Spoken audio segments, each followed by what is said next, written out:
Cada día encierra en sí mismo el ciclo completo de la existencia, una condensación del proceso vital que nos acompaña desde el nacimiento hasta la muerte. En el instante en que despertamos, es como si volviéramos a nacer.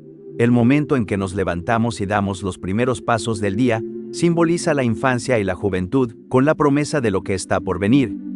Existe en cada amanecer una renovación silenciosa, un reinicio que nos recuerda que la vida es una sucesión de comienzos. Sin embargo, esta renovación no es uniforme ni exenta de conflictos. Si bien cada jornada nos da la oportunidad de encaminar nuestros actos hacia un destino deseado, también nos enfrenta a los retos que nos impone la adultez, con sus exigencias y responsabilidades. Finalmente, cuando la noche cae y nos entregamos al descanso, se nos recuerda la transitoriedad de nuestra presencia en el mundo. Dormir es, en cierto modo, un ensayo de la muerte, una pausa en la conciencia que nos anticipa la finitud, un interludio en el que la identidad parece desvanecerse hasta que la luz de un nuevo día nos devuelve a la vigilia. Arthur Schopenhauer, en sus reflexiones sobre la rutina y la imaginación, advertía contra la tendencia a desperdiciar las horas matutinas. En su ensayo sobre la imaginación, expresaba con claridad su desdén por la pérdida de tiempo en ocupaciones triviales o en conversaciones irrelevantes. Para él, la mañana era la esencia misma de la vida, un espacio privilegiado donde la claridad del pensamiento aún no ha sido empañada por el desgaste del día. Afirmaba: no acortes la mañana levantándote tarde ni la malgastes en ocupaciones indignas o en charlas vacías, considérala la quinta esencia de la vida, hasta cierto punto sagrada. Schopenhauer da claridad al carácter sagrado del inicio del día, una percepción compartida por distintas tradiciones filosóficas y espirituales que han visto en la mañana el momento ideal para la contemplación y el esfuerzo intelectual. La insistencia de Schopenhauer en la importancia de la mañana no era una simple preferencia personal, sino el reflejo de su estilo de vida y su concepción del pensamiento filosófico. A lo largo de su vida, mantuvo una estricta rutina que le permitía aprovechar al máximo las primeras horas del día. Desde su juventud, y especialmente tras establecerse en Frankfurt, el filósofo evitaba la distracción del mundo exterior, diseñando su jornada en función de la productividad intelectual. Se levantaba temprano, dedicando las primeras horas a la lectura y la escritura, cuando su mente estaba más despejada y libre de influencias externas. Su énfasis en la disciplina matutina puede entenderse también a través de su visión pesimista de la existencia. Para Schopenhauer, la vida estaba marcada por el sufrimiento y la insatisfacción constante, derivados de la naturaleza irracional del querer vivir. Sin embargo, en la actividad intelectual encontraba un refugio, una vía de escape temporal del dolor inherente a la condición humana. Y la mañana, al ser el momento en que la mente está más serena y alejada de las inquietudes mundanas, se convertía en el escenario perfecto para alcanzar el máximo grado de lucidez y reflexión filosófica. Schopenhauer argumentaba que la claridad del pensamiento depende en gran medida del estado fisiológico del individuo.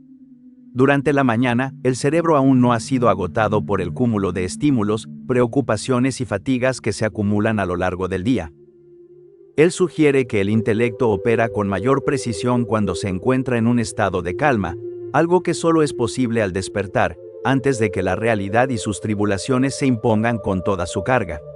La idea de que las mañanas representan el mejor momento para la actividad intelectual está en armonía con su teoría del conocimiento, según la cual la percepción clara y la contemplación seria requieren un estado mental libre de perturbaciones.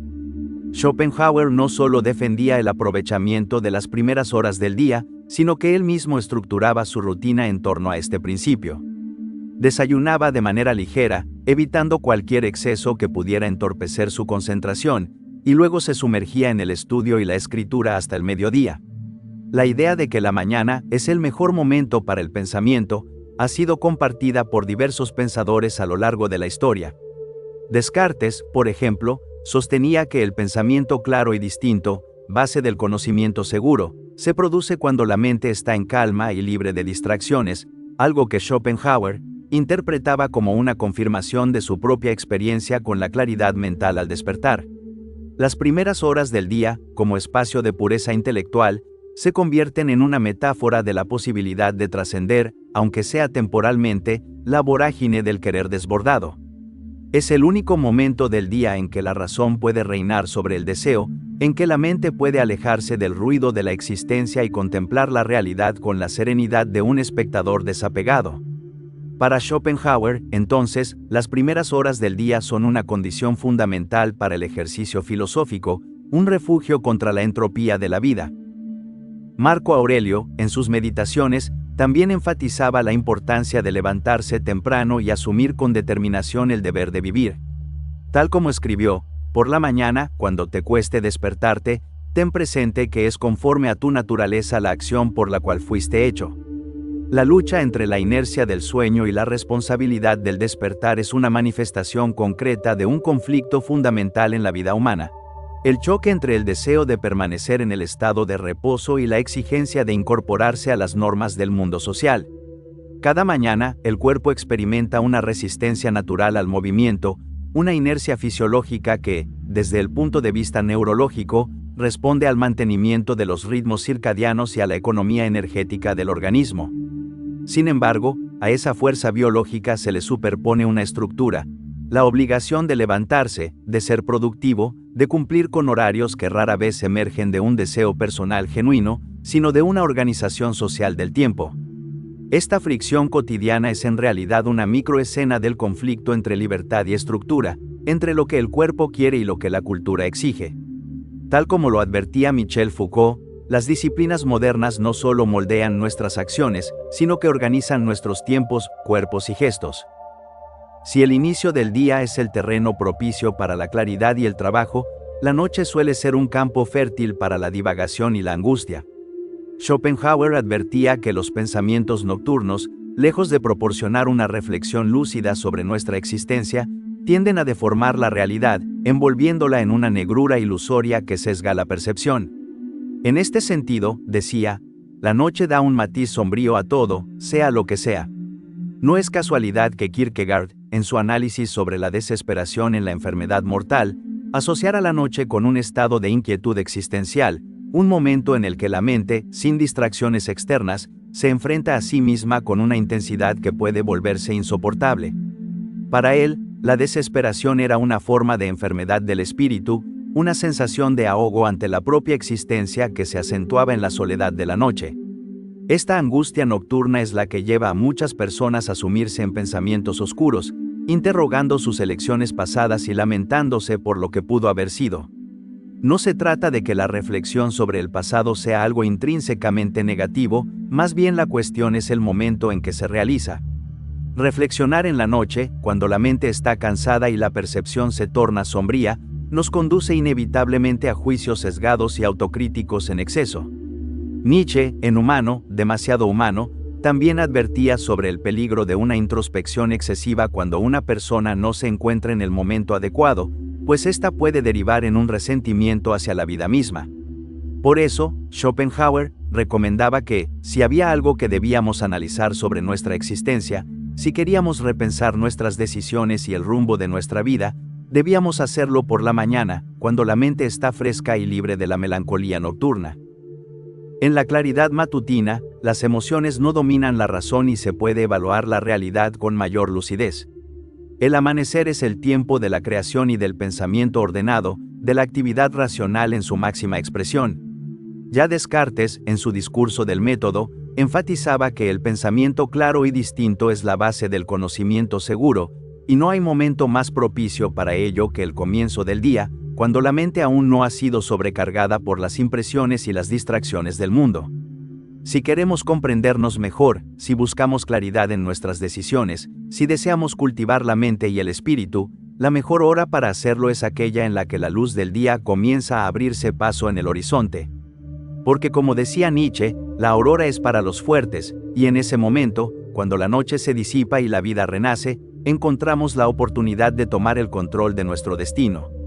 Y es precisamente en ese espacio de calma donde surge una meta que muchos desean alcanzar con disciplina: despertarse temprano. De hecho, los grandes logros que la mayoría aspira a alcanzar, aprender un nuevo idioma, escribir un libro, construir una red de contactos o incluso leer más, suelen requerir esa misma disciplina, y una de las formas más efectivas de cultivarla es despertando temprano.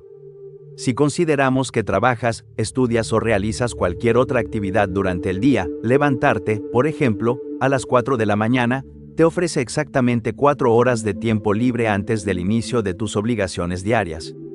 Es interesante cómo la disciplina para levantarse temprano ha sido muy señalada por filósofos como Kant, quien se levantaba a las 5 de la mañana cada día y valoraba la puntualidad y la rutina como pilares fundamentales para una vida ordenada. Aunque este tiempo libre no sea completamente libre, porque estamos ignorando el tiempo de transporte, las tareas domésticas y otras obligaciones diarias, el principio sigue siendo válido. Si te despiertas como la mayoría, lo más tarde posible sin consecuencias, y te acuestas de igual forma, todo tu tiempo termina siendo un bloque al final del día. Este tipo de estructura también está relacionado con lo que Séneca, el filósofo estoico, mencionaba sobre el uso del tiempo. No es que tengamos poco tiempo, sino que perdemos mucho. El tiempo libre, especialmente cuando llega al final del día, es más susceptible a la procrastinación, a las distracciones y a la fatiga. Levantarse temprano y tener una rutina bien definida puede permitirte aprovechar las primeras horas del día. Es probable que el 90% de las personas que están viendo esto digan algo como: lo que dices es interesante, pero lo tendré en cuenta más adelante, porque ahora mismo dormir no es una prioridad para mí. En este momento, estoy más enfocado en encontrar mi propósito, mejorar mis relaciones, viajar más, ahorrar para el futuro o simplemente vivir de manera más equilibrada. Así que cuando termine todo eso, entonces empezaré a despertarme más temprano. Sin embargo, lo que esas personas no entienden es que despertarse, por ejemplo, a las 4 de la mañana, no tiene sentido cuando tienes 90 años. Además, acostarse y levantarse temprano, de forma indirecta, te acerca a todas esas metas que quieres lograr en la vida, porque contribuye a resolver muchos de los problemas cotidianos que enfrentas. El verdadero problema, sin embargo, es que cuando profundizas en el tema, los consejos o ideas que encuentras suelen ser difíciles de seguir. Sinceramente, muy pocas personas ponen en práctica esos consejos, especialmente los que sugieren crear una rutina nocturna que incluya una ducha caliente, bajar las luces, leer un libro, meditar por primera vez y finalmente, acostarse 3 horas antes de lo habitual. Esta idea se basa en una visión muy idealizada de lo que debería ser el cambio, una visión que a menudo nos desilusiona, ya que la implementación de algo tan complejo requiere una motivación que la mayoría de las veces no está disponible. La crítica de Nietzsche, al conformismo y a la procrastinación, debería interpretarse como una consecuencia lógica de su filosofía del devenir y de la afirmación activa de la vida.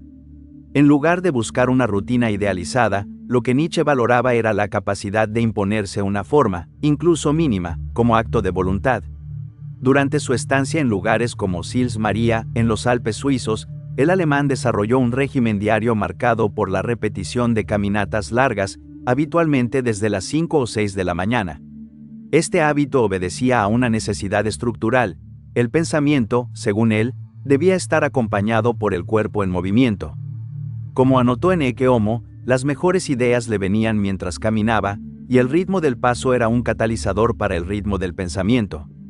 Su rechazo al ideal ascético se expresaba también en su propia vida diaria. No aspiraba a una perfección moral, sino a una experimentación consigo mismo. El concepto de superhombre no alude a una figura perfecta o inmutable, sino a un tipo que se sobrepone a la inercia del nihilismo a través de actos sostenidos de autoafirmación, independientemente de que estos sean aparentemente triviales. Así, levantarse temprano, caminar por los Alpes, escribir en soledad y evitar toda vida social irrelevante no eran gestos de disciplina en el sentido común del término, más bien eran ejercicios filosóficos orientados a resistir el resentimiento, a pensar más allá del bien y del mal, y a modelar la propia existencia como una obra de arte inacabada. Volviendo al núcleo del problema, es posible replantear la solución desde una perspectiva más funcional que retórica. En lugar de adoptar sistemas complejos de gestión del sueño o aplicaciones que fragmentan aún más la atención, se puede recurrir a un procedimiento elemental, el método de una sola alarma. Este método se basa en los principios del condicionamiento asociativo, así como los reflejos condicionados fueron descritos por Iván Pavlov en su experimento con perros, donde un estímulo neutro se convierte en señal de una acción específica. el sonido de una alarma puede adquirir la función de disparador automático del despertar si se entrena de manera adecuada. Para que este condicionamiento se consolide, el primer paso consiste en eliminar los estímulos redundantes. Múltiples alarmas no solo diluyen la señal principal, sino que enseñan al sistema nervioso a ignorarla, debilitando su eficacia como estímulo. El segundo componente es la simulación activa. Se trata de generar una rutina de respuesta inmediata al sonido de la alarma, incluso sin estar realmente dormido. El procedimiento es simple. Uno se recuesta en condiciones similares al sueño, ambiente oscuro, posición horizontal, cobijas encima, programa una alarma a corto plazo, 1 minuto, por ejemplo, y al sonar, ejecuta una acción precisa: incorporarse, apagar la alarma, encender luces, abrir cortinas, estirarse, beber agua, y eventualmente, dirigirse al baño y activar el cuerpo con agua fría. Esta secuencia debe repetirse de forma deliberada y sistemática, al menos 5 veces, para establecer la asociación entre el sonido de la alarma y una respuesta motriz automática. Lo que con esto se entrena es un patrón neuroconductual que con el tiempo se vuelve resistente a la fricción cognitiva del despertar. En lugar de forzar la voluntad cada mañana, el método busca sustituir la deliberación por una conducta automatizada, resultado de una práctica intencionalmente diseñada. Finalmente, como sugiere el sociólogo y filósofo Pierre Bourdieu, gran parte de nuestras acciones cotidianas no responden a decisiones conscientes continuas, sino a disposiciones incorporadas que él denomina hábitus, esquemas de percepción, acción y evaluación que el cuerpo aprende por repetición y práctica. Por eso, en el paso 3, cuando suene la alarma en la mañana, el cerebro, y más aún, el cuerpo, ya habrá incorporado una respuesta prefigurada: levantarse, ejecutar la secuencia establecida, y activar los mecanismos fisiológicos del despertar. A través del tiempo, esta práctica deja de requerir esfuerzo consciente y se integra como un automatismo funcional, cercano a lo que comúnmente se denomina memoria muscular, aunque más precisamente se trataría de una disposición corporal adquirida. En términos de Bourdieu, el hábito no se elige cada día, se ejecuta como una forma inconsciente de saber hacer, modelada por la práctica repetida. Ahora que sabes cómo despertarte a la hora que desees, el siguiente paso razonable es reorganizar el horario de sueño de manera coherente con las metas de actividad diaria. Sin embargo, hay una serie de pequeños detalles que intervienen en este proceso. El cambio de horario, por ejemplo, se facilita mediante desplazamientos mínimos en bloques de 15 minutos diarios. Desde la perspectiva del psicólogo B.F. Skinner, estas modificaciones funcionan como reforzamientos sucesivos que reducen la carga de voluntad y minimizan la posibilidad de fracaso. Supongamos que tu horario actual es dormirte a las 12 de la madrugada y despertarte a las 7 de la mañana, pero deseas cambiarlo a dormirte a las 9:30 de la noche y despertarte a las 5 de la mañana. En lugar de intentar hacer este cambio de golpe, la clave está en realizar ajustes graduales. Comienza moviendo tu hora de dormir y de despertar solo 15 minutos más temprano cada día. Esto significa que el primer día te levantarás a las 6:45 de la mañana, el segundo día a las 6:30, el tercero a las 6:15, y así repitiendo el mismo esquema. Este enfoque gradual es más efectivo porque resulta más difícil de arruinar y proporciona una meta clara cada día. Es bien sabido que la luz brillante, especialmente la luz azul, dificulta el sueño. La exposición a esta luz altera el funcionamiento de la melatonina, hormona clave en la inducción del sueño. Reducir los estímulos lumínicos en la fase previa al sueño mejora significativamente la latencia del mismo. El entorno, como bien analizó Merleau-Ponty en su Fenomenología del cuerpo, no es un fondo pasivo, sino parte activa de nuestra experiencia vivida. Muchos recomiendan rutinas nocturnas bastante complicadas, pero más allá de la eliminación de pantallas, lo fundamental es la delimitación temporal que se establece mediante una rutina.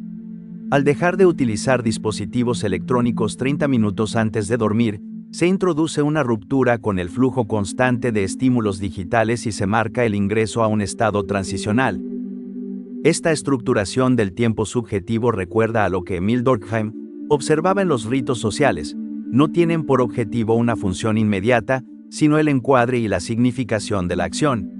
Leer, estirarse o incluso preparar el desayuno para el día siguiente no son actividades que induzcan el sueño en sí, pero funcionan como marcadores que permiten al cuerpo interpretar que se aproxima la fase de descanso. En esta misma línea, tanto la cafeína como las comidas copiosas alteran los procesos homeostáticos asociados al sueño. La cafeína, por su vida media prolongada de hasta 10 horas, bloquea los receptores de adenosina, una sustancia fundamental para generar somnolencia. En cuanto a la comida, también es importante evitar comer justo antes de dormir. Si pruebas hacer tu última comida mucho más temprano de lo habitual, notarás que quedarte dormido será mucho más fácil. Lo que abarcaremos ahora es uno de los consejos más conocidos, pero sigue siendo muy relevante. El ejercicio físico riguroso genera una demanda fisiológica que por su propio agotamiento facilita la conciliación del sueño. En términos energéticos, el cuerpo entra en una fase de reparación y descanso más profundamente estructurada. El psicólogo John Ratey ha argumentado que el ejercicio actúa también como un regulador neuroquímico, modulando cortisol, dopamina y serotonina, factores que inciden indirectamente en la calidad del descanso. Finalmente, mantener un horario de despertar constante, incluso los fines de semana, permite la consolidación del ritmo circadiano. Aquí puede retomarse a Michel Foucault, quien analizó cómo las disciplinas modernas moldean los cuerpos a través de la repetición. En este caso, el sujeto no está sometido a una institución externa, sino que internaliza una estructura temporal que modela su rendimiento. Despertarte a la misma hora todos los días le enseña a tu cuerpo cuándo es el momento adecuado para comenzar el día. Si se aplican estos pasos con regularidad, el cuerpo y la mente comienzan a reorganizarse gradualmente en torno a un nuevo ritmo. Lo que al principio exige esfuerzo, como despertarse temprano, con el tiempo se convierte en una acción casi automática. Este cambio se produce por repetición estructurada. Al reiterar una conducta de forma consistente, no solo se consolida un hábito, sino que también se transforma la percepción de lo que es considerado normal o natural. Este proceso refleja que las prácticas cotidianas, cuando se integran de forma repetida y sostenida, dejan de sentirse impuestas y comienzan a experimentarse como espontáneas.